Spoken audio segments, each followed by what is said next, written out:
nation is divided, where the federal courts might be signaling that they're going to return a measure of autonomy to the states to decide the abortion issue, you and I are going to have to be equipped to engage. And tonight, I want to talk to you about making a case for life, keeping the main thing the main thing. And I have some good news for you. To be an effective pro-life apologist, you don't have to know everything there is to know. You don't have to have a PhD. You don't even have to have a graduate degree, even an undergraduate degree or a high school degree. But you do need to be clear on a couple of things. Namely, you've got to be clear on three key questions that will determine how effective you are as an ambassador for Christ on the issue of pro-life. And these three questions do not require you to seal the deal. You know why a lot of people give up and don't even try to persuade people? They feel like they got to close the sale. Like if the person doesn't fall on their knees and say, "Thank you for fixing my bad thinking," that somehow we've lost. And that's not true. Now, those of you that have been married at least 20 years, ask yourself this question. When you're in an argument with your spouse, or let's use a gentler term, a discussion with your spouse, and you are wrong, they know you're wrong, every rational mind in the universe knows you are wrong, the Lord knows you are wrong, do you immediately slap yourself on the thigh and say, "Honey, I'm so glad God put you in my life to straighten out my twisted thinking"? Is that what you do? No, I know what you do in your house. There's a day and a half or so of passive-aggressive silence while you work. Don't be giving me that holier than thou look. I've been married 34 years. I know this gig. There's a couple of days maybe of a little bit of uncomfortable silence while you work it out, and then you come together, and that's why good marriages go forward. Nobody likes to admit that they were wrong on an argument. So you know what your job is, men and women? It's not to close the deal. It's to do what my friend Greg Kokel says. Your job is to put a pebble in their shoe. Ever had a pebble in your shoe? It wears on you and wears on you until you stop to deal with it. What does this have to do with pregnancy center ministry? Well, one reason it applies to pregnancy center ministry is because what Amy and her team are doing at Wiregrass Hope Center, they are doing far more than just giving away hugs, giving away diapers, caring for clients, though they do all of that. But one of the ways they care for and love their client is they engage her mind at the worldview level. Ultimately, whether a child lives or dies is going to come down to just two questions. Does its mother believe that moral truth is real and she ought to get in line with it, as you saw one of the clients in the video just now say, that once she realized what abortion was, there's no way she can go forward with that. Moral truth was real to her. If the client believes moral truth is real and she has obligations to it, her child's going to live. If she doesn't, her child's in grave danger. If the mother believes that her child has intrinsic dignity because it bears the image of its maker, her child's going to live. But if she believes that human life has no value intrinsically, only what we arbitrarily assign to it, her child's in grave danger.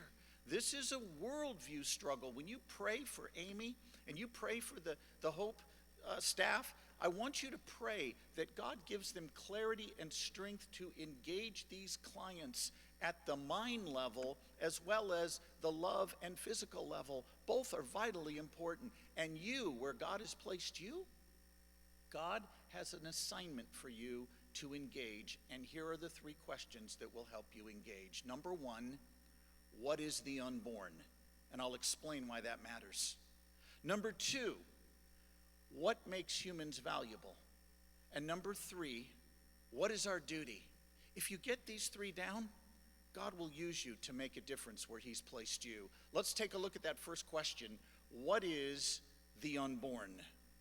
I want you to imagine that you are at your kitchen sink one night washing dishes, and your 5-year-old son or grandson comes up behind you with your back turned, and while you're scrubbing dishes away scrubbing the dishes there with your back turned to this little 5-year-old, he says to you with his high squeaky voice, "Daddy or mommy or grandma or grandpa, can I kill this?"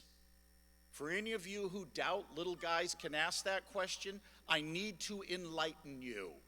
I've been married, as I said, for 34 years to the most glorious woman in all of Christendom. We have a son 29, a son 28, we have a son 23, a daughter 19. I have personally heard that question, "Daddy, can I kill this?" more times than I can count, nearly always with his hands around his brother's neck when he's asking the question. What's the first question you're going to need an answer to? What has he got? What is it? Cockroach snail? All right, don't show your mom or your sister. Neighbor kitty? Whoa. And brother by the throat, you have issues.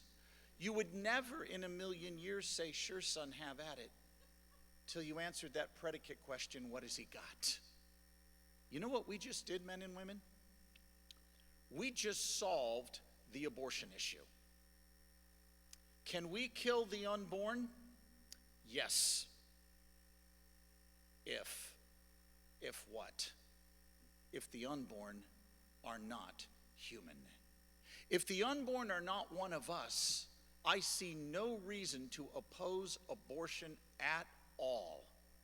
I mean, after all, I am vigorously pro-choice on women choosing their own health care providers, choosing their own worldview, choosing the men they wish to marry, choosing the careers they wish to pursue, the cars they wish to drive, unless they're Chevys, the pets they wish to own. I'm pro-choice on all those issues. But some choices are wrong, like intentionally killing an innocent human being simply because he's in the way of something we want. That's a choice a civil society should not allow. You got to answer the question, what is the unborn, before you answer the question, can we kill the unborn? And that's precisely the question our culture doesn't want to answer. 6 years ago, the President of the United States, celebrating the anniversary of Roe versus Wade, the Supreme Court decision that gave us abortion on demand in the United States, said to the nation in a short speech, "Today is a day that all Americans should value." Oh, why is that, Mr. President? Listen to his exact words. Quote, "Because this is a nation where everyone gets to pursue their own dreams," end quote. Mr. President, does quote everyone, unquote, include the unborn? He simply assumed they weren't human. He didn't argue for it. He simply assumed it. Instead of answering the question, what is the unborn, he ignored it and assumed an answer. And millions of our fellow citizens are doing that very thing right now in 2019. They don't argue for the inhumanity of the unborn. They simply assume the unborn are not one of us. We cannot allow that assumption to stand. We have to expose it. Would anybody you know argue for choice in who decide if we were talking about killing toddlers? Never. Why do they argue that way with the unborn? Because they assume the unborn are not human. I will not oppose any abortion. I will not argue against any woman having one if it's demonstrated the unborn are not human. But that has to be argued for. Well, I've raised the question. I'll answer it. What is the unborn? You might be surprised to know we're not going to go to the Bible right now to answer that question. We're going to go to the science of embryology, because the science of embryology answers the question, what kind of thing are we dealing with? We will deal with the Bible momentarily, but not yet. If we look at the science of embryology, here's what it says. From the earliest stages of development, from the one-cell stage, you were a distinct living, and whole human being. I want you to hold your hand up like this right now, and I want you to pinch yourself on the back of your hand. Give yourself a good pinch. Ladies, if your husband is not participating, grab skin cells off the back of his neck. Give yourself a good pinch. Congratulations. You just sent a couple of hundred somatic cells hurling to their deaths on the lap in front of you. I have more bad news. Each of those cells individually contains your entire DNA encoding. Did you just commit mass homicide? No. And you know why? Because these cells on the back of your hand are merely part of a larger human being, you.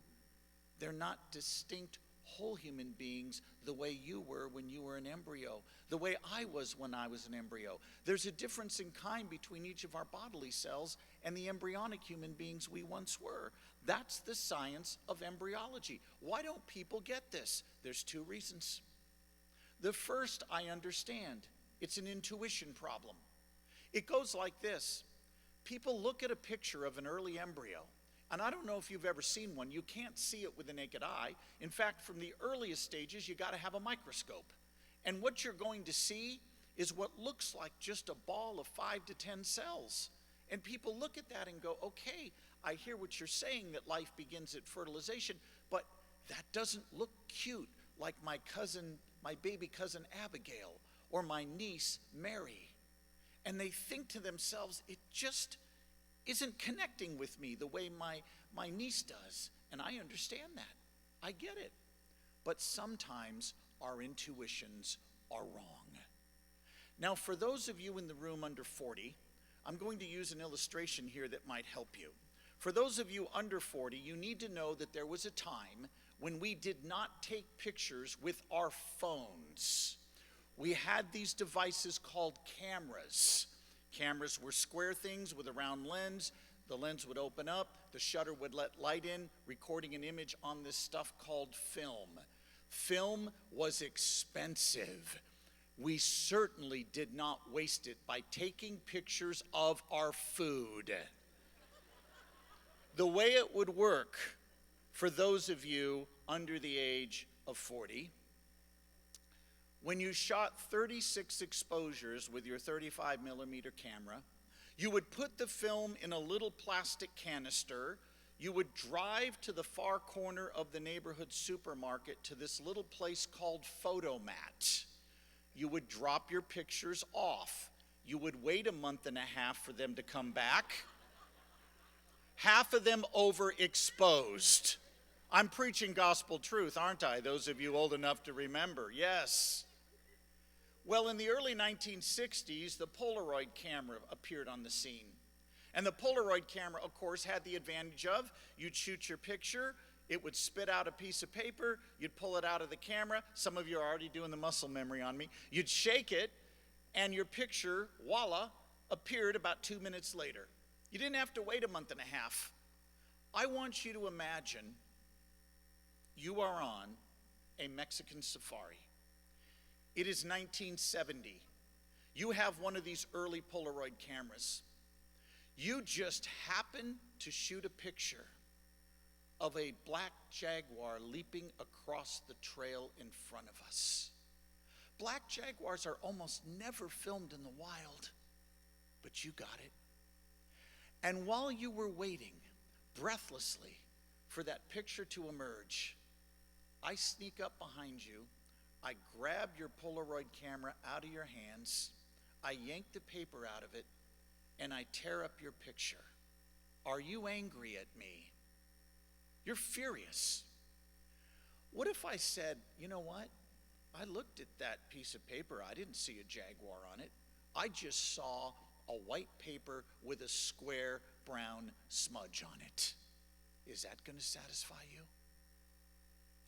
You would look at me with eyes on fire, and I know exactly what you'd tell me.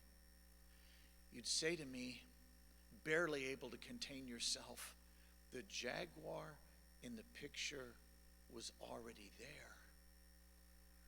We just couldn't see him yet because he was still developing. from the one cell stage, men and women. You were already there. We just couldn't see you because you were still developing. That's the science of embryology. But there's another reason why our friends don't get this. Some of them don't want to get it. They have reduced abortion to a preference issue, like choosing chocolate ice cream over vanilla. How do we reach those people? Answer, we give them a chance to view what's actually at stake in this debate.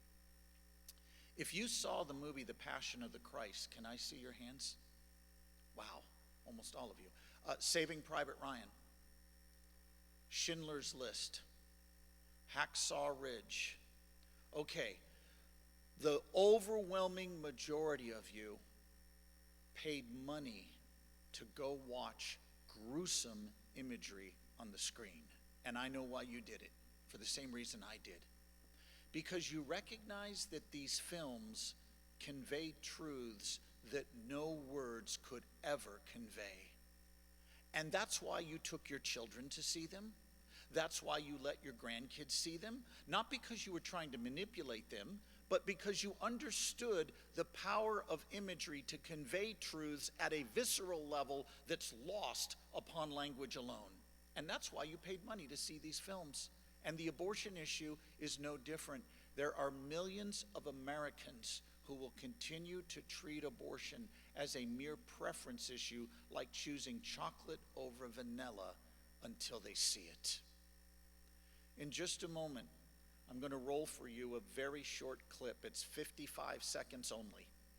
You do not need to watch this 55-second clip if you do not want to. Last year in 2018, myself and the 4 speakers that work with me showed this clip to 72,000 students in Catholic and Protestant high schools nationwide when we did assemblies at these schools. We're currently doing it in the state of New York.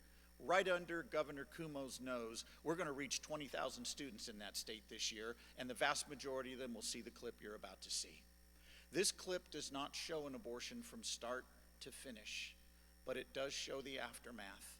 You'll see a first, second, and third trimester fetus, and I want to alert you and warn you up front that it's gruesome viewing. If you don't want to watch, we have made it real easy for you to avoid its contents. We've taken the narration out of the clip so that by simply averting your gaze, you won't have to see or hear anything you don't want to see or hear. And I want to say one more thing that Amy has already touched on, but I think it's important we remind ourselves of it. We're not here tonight to beat up on people who've had abortions. You know why? Because we are committed to the gospel of Jesus Christ. And that gospel, men and women, as Amy very eloquently pointed out, puts us all on level playing field on the bar of God's justice.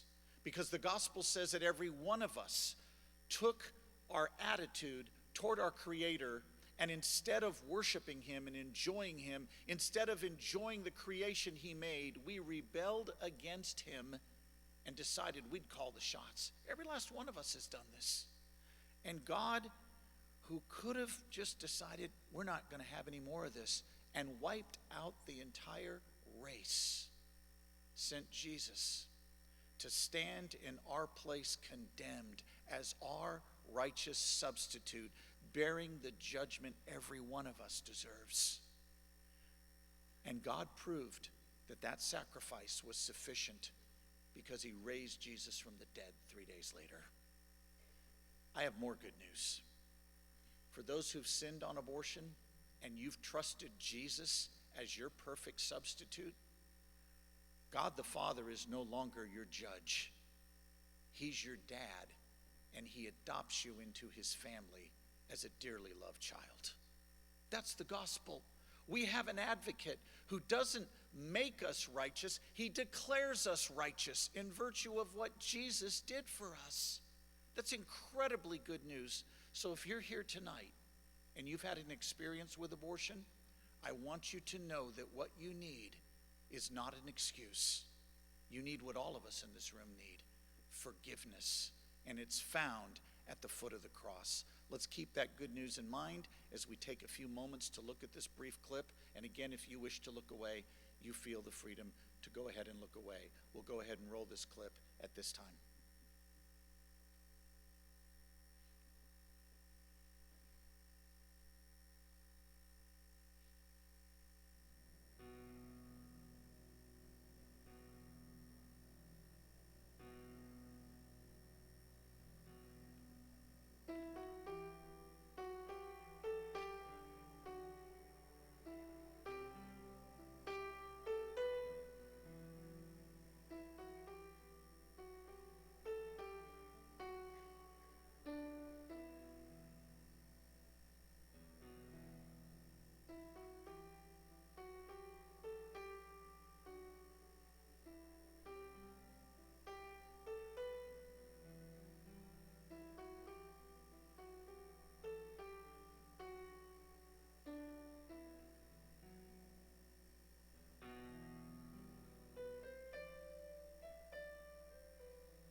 Some of you might wonder, is it necessary to show something this provocative to make our case?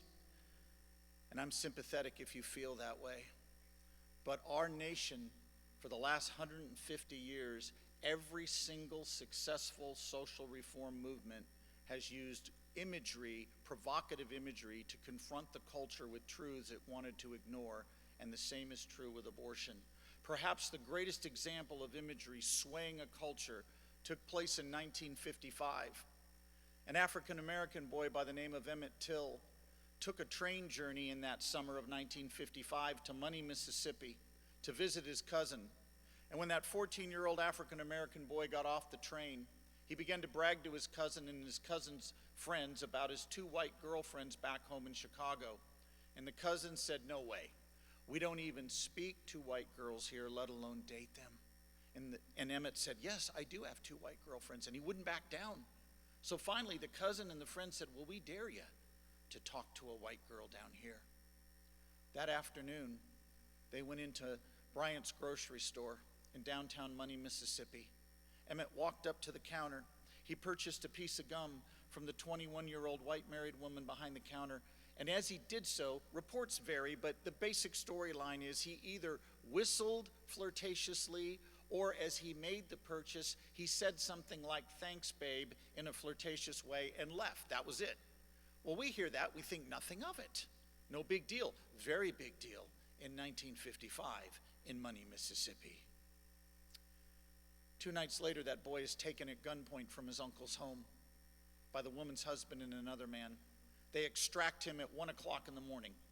They drive him outside Money, Mississippi, and after savagely beating him for several hours and breaking nearly every bone in his upper torso, they shoot him through the head and throw his corpse into the river, where it's discovered, presumably 3 or 4 days later, by a couple of boys fishing. The local sheriff, upon discovery, was so shocked at what he saw, he took what was left of Emmett and put him in a box, just a wooden box that he nailed and sealed shut, not even a coffin. And he put a note on there to Mamie Till, Emmett's mother, which read, "Don't open this, you won't like what you see. By order of law enforcement, do not unseal this." When Mamie Till got the body back in Chicago, the newspaper press gathered around her and said, "What are you going to do, Mrs. Till?" And she said, "We're going to have a public funeral for my son, and it's going to be an open casket funeral." The press went berserk. "You can't do this. You'll upset people. They'll be angry at you. Don't you understand?" She said, "I know, but I want the whole world to see what they did to my boy." And that image of Emmett Till, which you can Google when you get home tonight, that black and white image, launched the civil rights movement in this country. It unleashed a new national mindset about what equality means. Why do we show images like this? Not to beat up on people who've had abortions, but because I'm convinced, men and women, that if pro-life Christians don't lovingly but truthfully open the casket on abortion, our nation's going to continue to tolerate an injustice it never has to look at. But as we open that casket, we open the truth of God's word, that sinners can be reconciled to their Creator because Jesus stood in their place condemned, bearing the judgment they deserve so they could have right fellowship with Him. We offer truth and we offer hope. Very quickly, last 2 questions. What makes humans valuable? We answered that in part a moment ago, our common human nature. And a lot of people will say, "Okay, I get it. I'm an adult, I have a human nature. You're a young adult, you have a human nature. My infant son has a human nature, but that embryo that doesn't even have a brain yet has a human nature."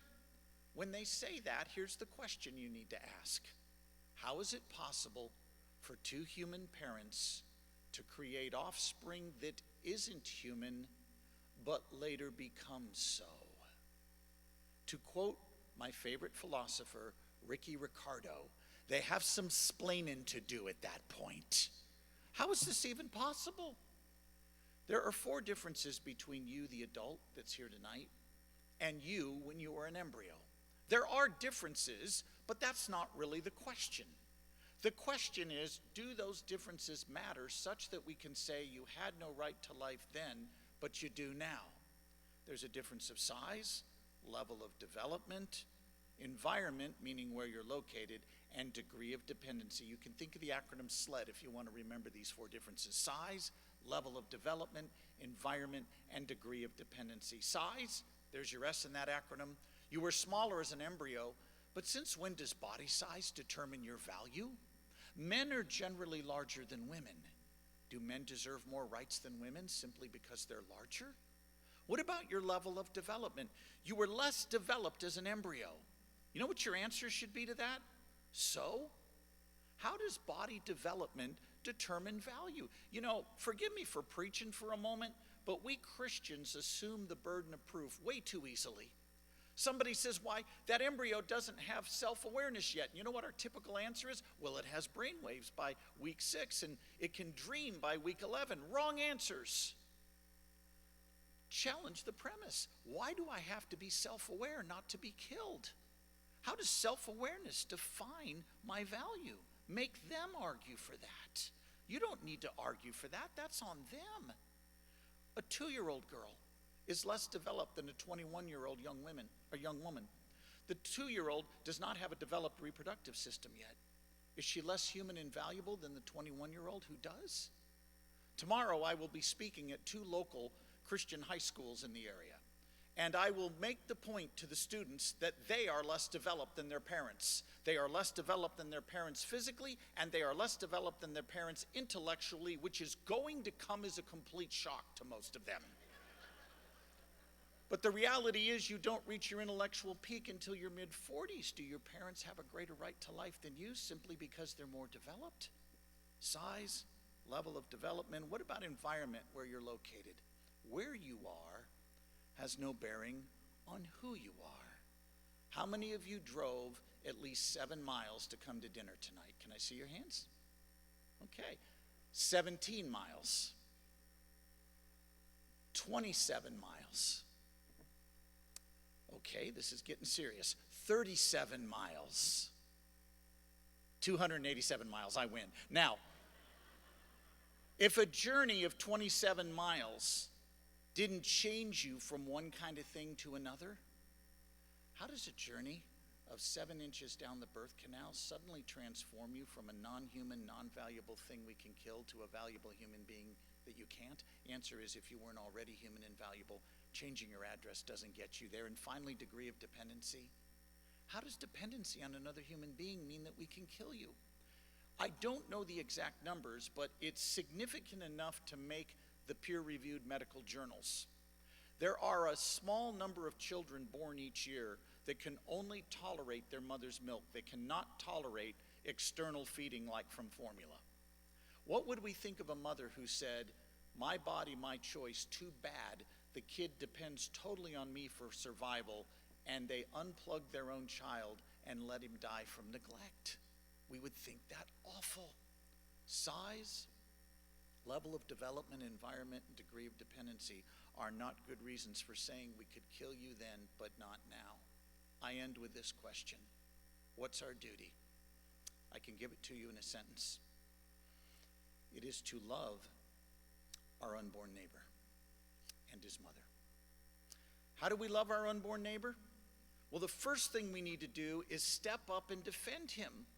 And I'm going to send you away tonight with a 1-minute soundbite you can use when someone asks you why you are pro-life. You're going to go home tonight with this. And I want you to imagine, as I set this up, that it's Thanksgiving in a few weeks. Your Aunt Betty is visiting from Boston. And I don't know how your family is in the holidays, but at my holiday table, Christmas and Thanksgiving, we have unbelieving, non-pro-life, non-conservative family members around our table. And you do too, I'm sure. Imagine that you have your Aunt Betty visiting from Boston. She's not Christian, she's not pro-life. She's trying to be cordial, but finally she just can't take it anymore. And between bites of turkey and stuffing, she looks at you and says, now why are you pro-life? Here is your answer, and you'll get this done in under a minute or less. Ready? Here it is. Aunt Betty, I'm pro-life because it's wrong to intentionally kill innocent human beings. And the science of embryology says from the earliest stages of development, from the one-cell stage, you were a distinct, living, and whole human being. You weren't part of another human being like these skin cells on the back of my hand. You were already a whole living member of the human family, even though you had yet to grow and mature. And you know what else, Aunt Betty?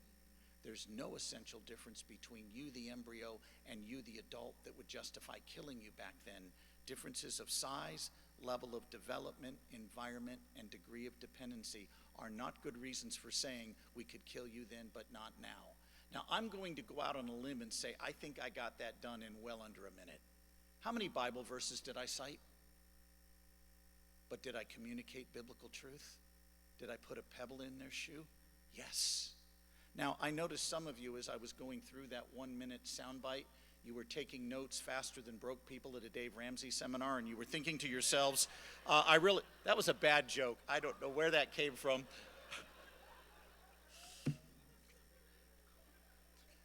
Forgive me, Amy.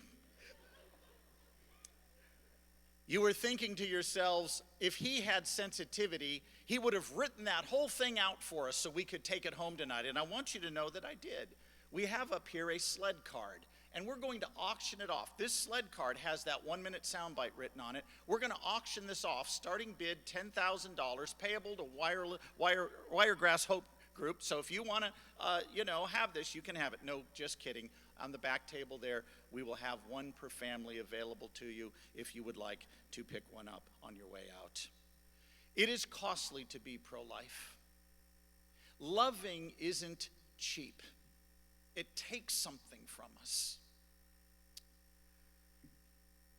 When my youngest son, Michael, was 15, I had him with me over in London. I was speaking over there at a pro-life event, and we had the afternoon free. And I had the morning and afternoon free. I said, Michael, we're going to the Imperial War Museum. And Dad here is a total World War II buff. So we were lined up at that museum several minutes before opening. And while we were queuing up outside to go into the Imperial War Museum, by the way, if you're a history buff, put it on your bucket list. They have a Spitfire hanging from the ceiling, the plane that saved the West in 1940, along with a ton of other stuff that will capture your attention. And while we were waiting to go in, I noticed the museum staff bringing out pictures, posters that were large pictures of the evacuees. You know who the evacuees are if you've read the Chronicles of Narnia. Why are the children in the country? Well, because Hitler intentionally wanted to kill children in central London, and he intentionally wanted to kill civilians, and he was bombing central London. And Churchill said, we got to get the kids out of here. So these kids were put on trains. You've seen the black and white photos in your history books and on television. Some of these children as young as 2, they're holding a rope. They got little numbers around their necks. They're standing on the platforms at Waterloo Station, Charing Cross, Liverpool Street, Euston, King's Cross, all these other London stations. They're being evacuated out of central London for the countryside. And I was explaining all of this to Michael while we were waiting to go in when I got a little tap on the shoulder behind me. And I turn around, and here's a woman, I'm going to guess, early 80s, late 70s, early 80s, I don't know. She points at one of those pictures, and she says, I was one of those kids. Whoa. I grab Michael by the lapels. I yank him over. We're going to listen to what she's about to tell us. I said, tell me your story. She said, in early fall of 1940, when I was 4, my parents put me on the train at Waterloo Station, and I never saw them again. Go on, as if I didn't know what was coming. She said 11 nights later, in a bombing raid that would have killed me had I not been evacuated, both my parents were killed. I said, what happened to you? And her tone changed almost immediately. She got a smile on her face and said, oh, I had a good life. The people who took me in, listen to her words, stepped up and adopted me. At this point, the lump in my throat is overrunning me and I'm about to bawl. And Michael's about to bawl because I got him by the throat. But listen to her words. They just stepped up. If you saw the movie Dunkirk, you know what England faced in 1940. Hitler had all of Europe. Britain stood alone. That family could have said, no, we're not going there. We don't even know if we're feeding our family. We don't know if our nation's going to survive. Our petrol and food are being rationed. No, that's not what they did. They looked at that girl and they saw only one thing: a responsibility to love. And tonight, we have a responsibility to love our unborn neighbor, and to love our unborn neighbor through the important work that's being done right here in Dothan.